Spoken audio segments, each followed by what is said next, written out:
The example of Prime Minister Cameron in forming a coalition government has obviously revived interest in Canada, and a concept about which you have in the past been quite scathing. Do you think still that such coalitions are undemocratic, illegitimate? And to you, Prime Minister Cameron, what's wrong with following the Harper example of governing as a minority, but at least on the principles upon which you campaigned? Terry, first of all, obviously you're asking, I think, more about Canada than Britain, but I think the debate, David and I were discussing this, I think the debate in Britain on this was instructive. As you know, there was an interesting period of a few days, and people discussed the various constitutional questions that were involved, the various constitutional options, but I think in the end, the verdict of public opinion was pretty clear, which is that losers don't get to form coalitions. Winners are the ones who form governments.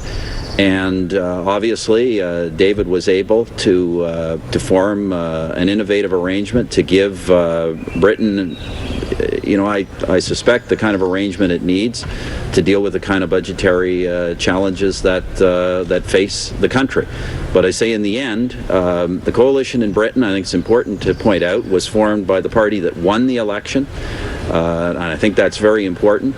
And of course, this coalition in Britain, I would note, doesn't contain a party dedicated to the breakup of the country.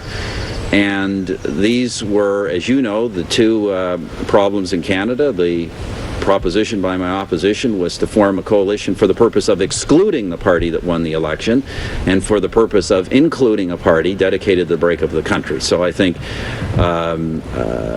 this is obviously a British situation, but I do think it has some instructive lessons for Canada. We've both said some pretty terrible things about coalitions. I've said them myself, so I'm in the interesting position of now trying to prove myself wrong.